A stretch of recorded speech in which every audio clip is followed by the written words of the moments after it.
Let us talk about your eternal entity. This is the central aspect. This is the most important thing. This is the most essential aspect. It is 100 times more important than all methods, know-hows which we acquire in order to achieve spiritual progress. Much more important is this insight of who you are, who a human being really is as an entity, how we are structured.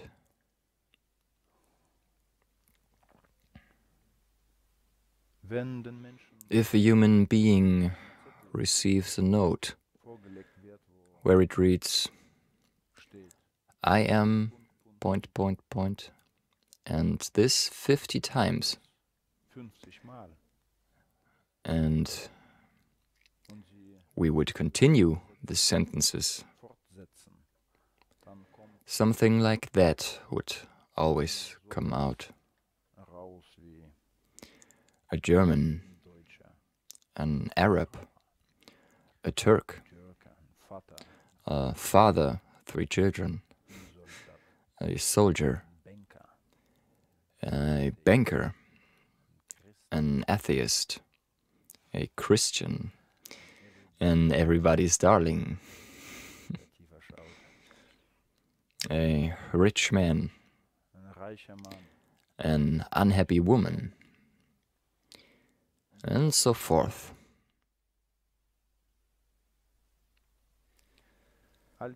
All these parameters relate to what we call person, to the incarnated one, not the incarnating one.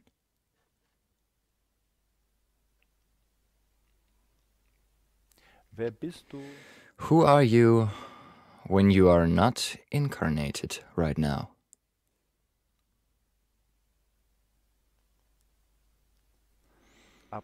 Once in a while you are incarnated, you know that.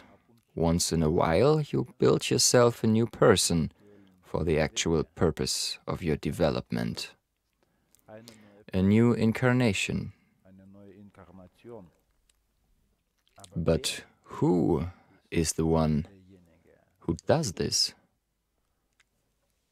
Who builds a special expression for a special space-time continuum? Who is this entity?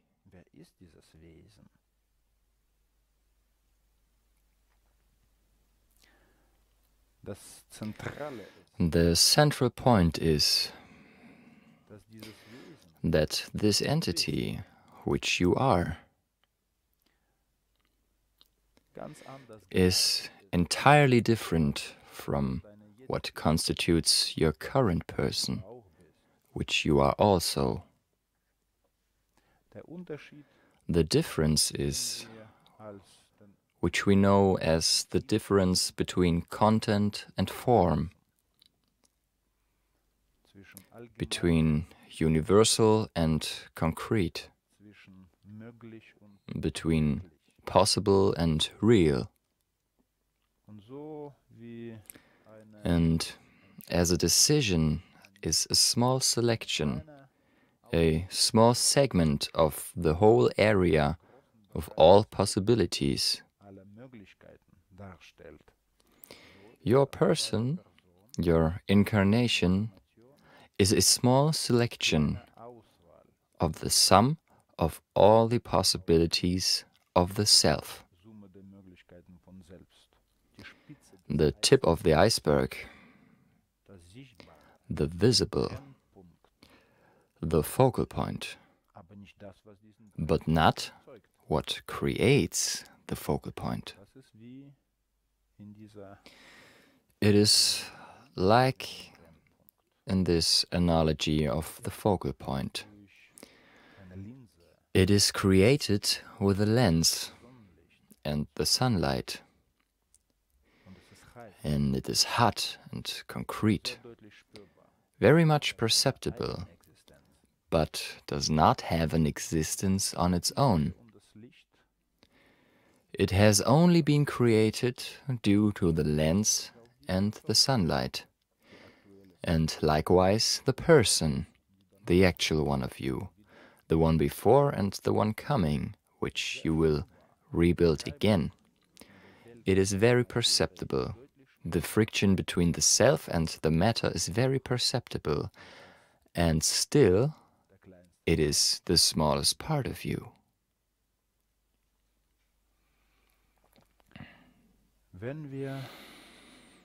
If we expand our insight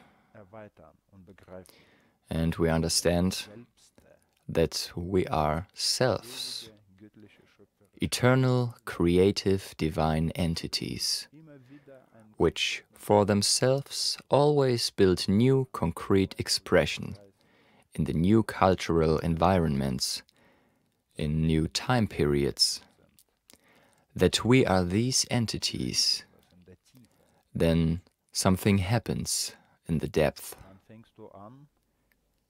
Then you begin to feel and to foresee and better understand the goals, the purpose, or even the mission of the actual incarnation. Then you can already put it into words and it becomes clear. Then it gets simple.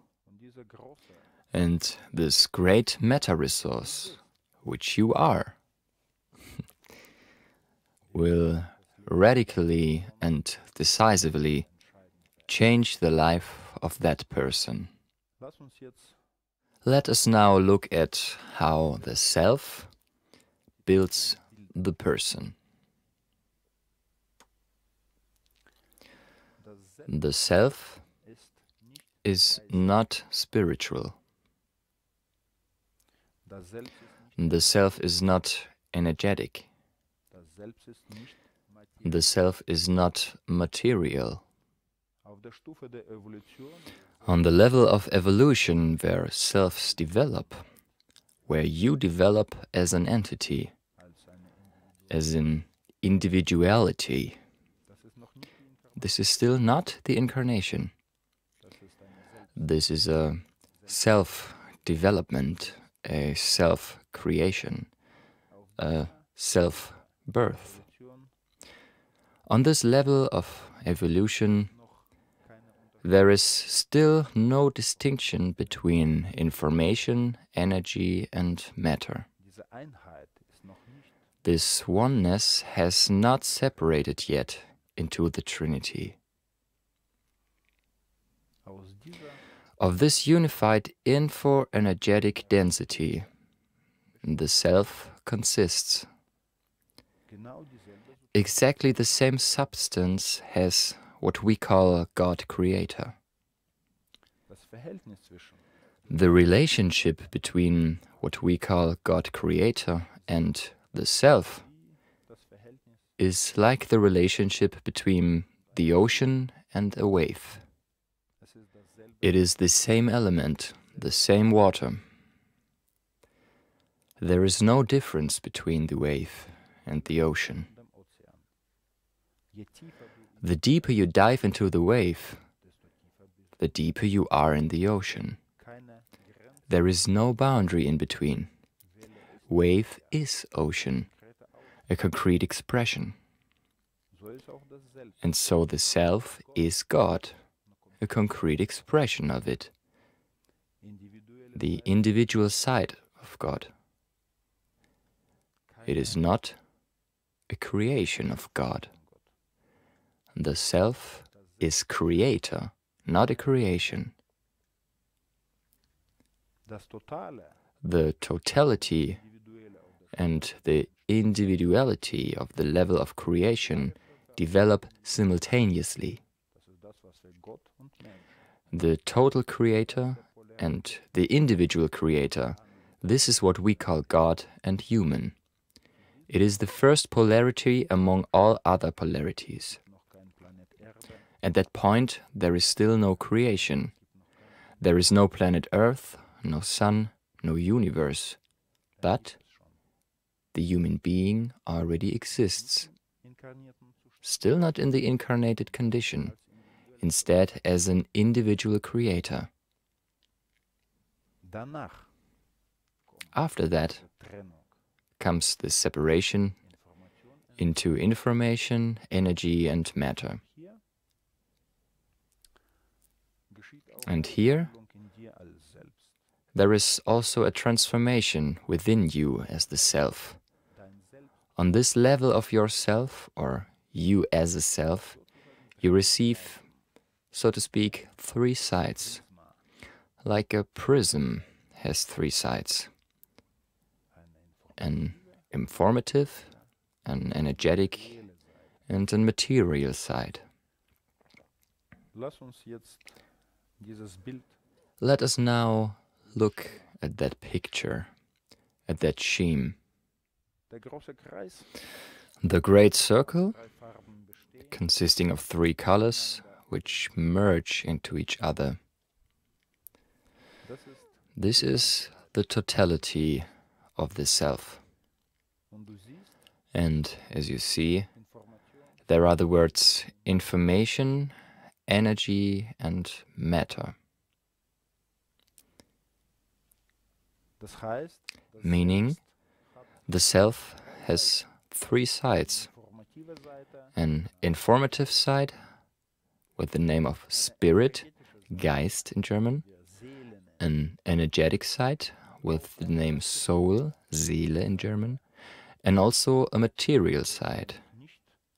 Here we are not talking about matter, instead of the principle of densification. We call the material side of the self the subtle body, Leib in German. These three, spirit, soul, and subtle body, we can describe them as cosmic instances of the self. Spirit and soul are common expressions. In our culture, what we describe here as the subtle body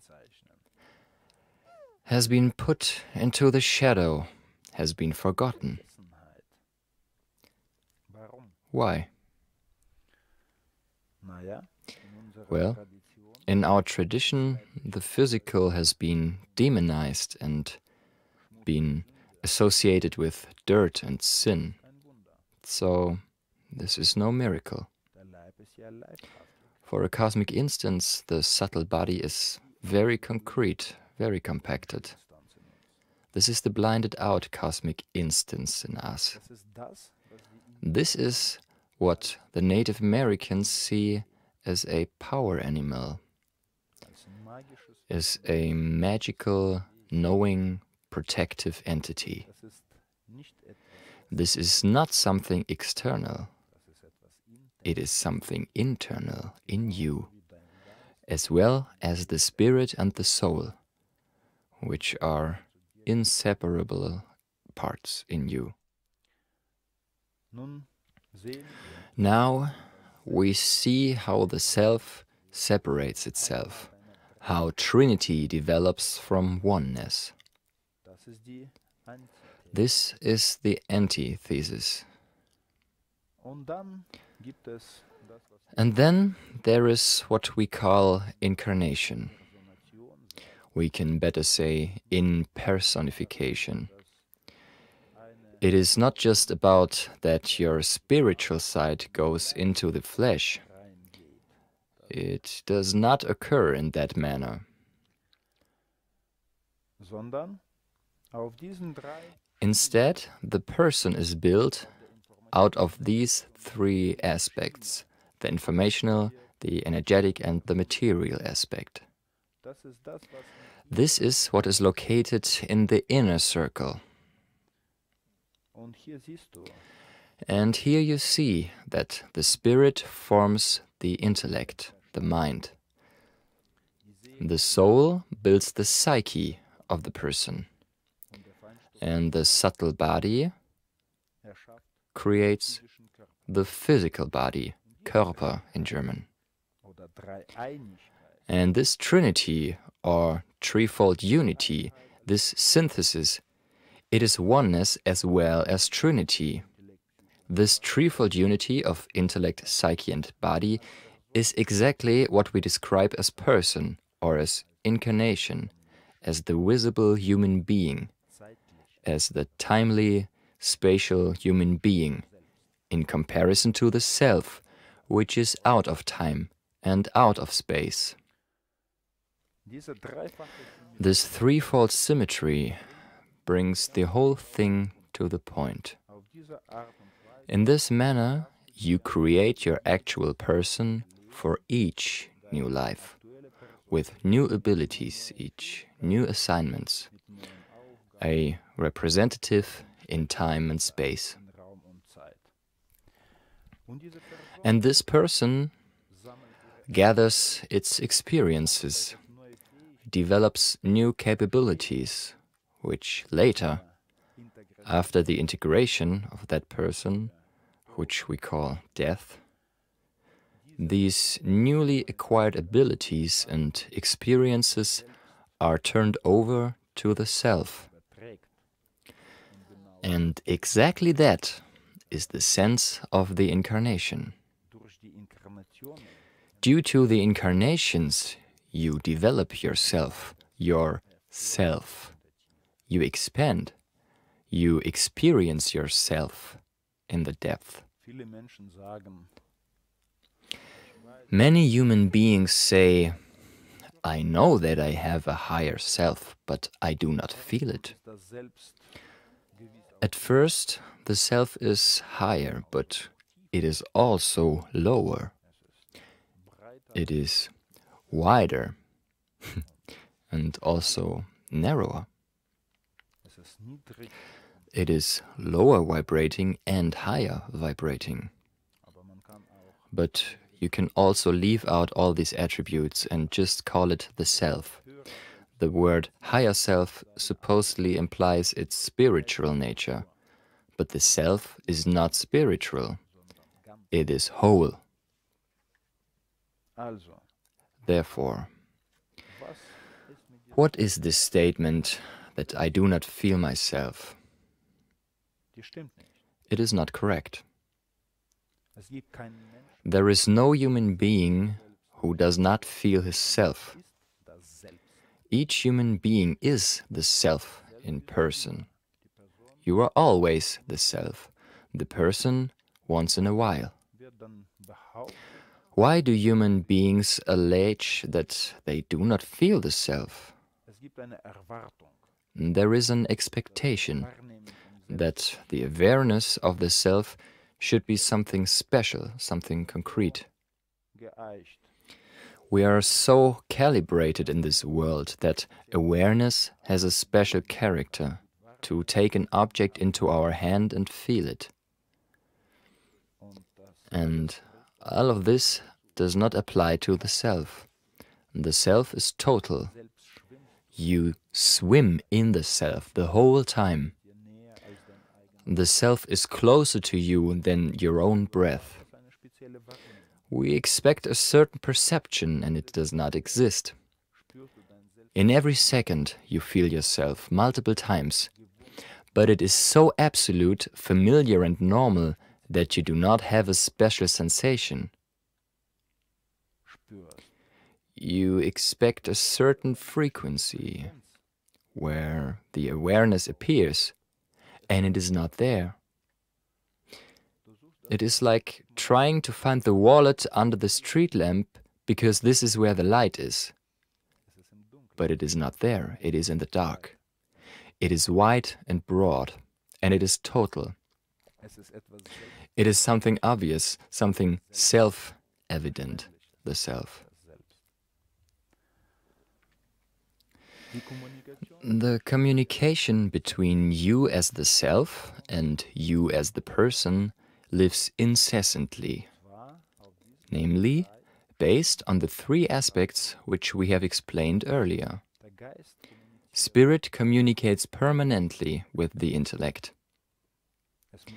It does not have to be a great flash of genius.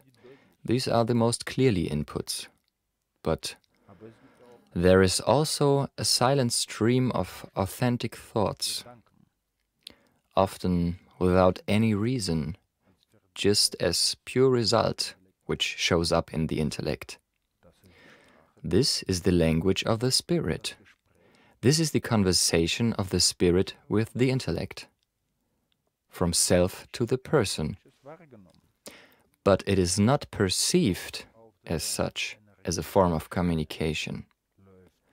Also regarding the energetic aspect, there is also a steady exchange between the soul and the psyche of your person, exchanges of energies, feelings and emotions. This stream is more obvious to be felt. Here you can better recognize the true feelings and separate them from the scum.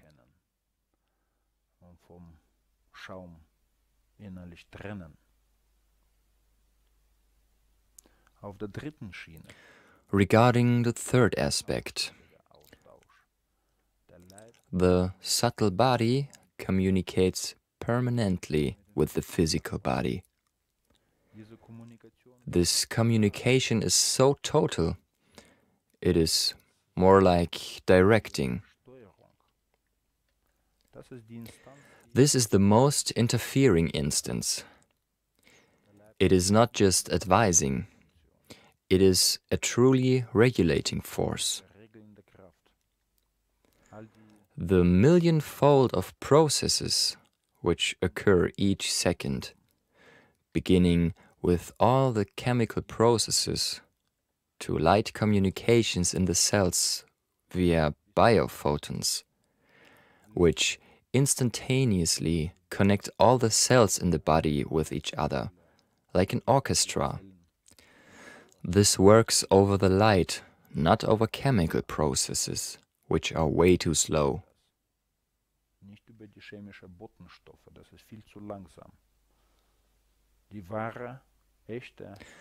The true and most important, most relevant communication is using light, which the body creates itself.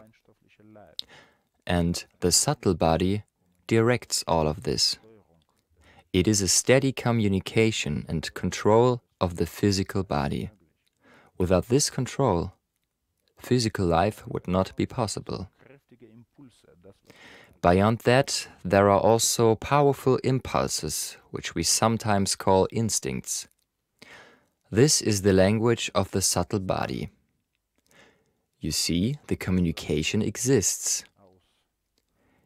It is just such that we do not separate it from the totality of thoughts, feelings and impulses. We do not see a qualitative difference, but it exists. If we learn the language of the self, to know, to recognize, to utilize, then we can much better utilize the inner guidance. Good, my friend. I hope you enjoyed it.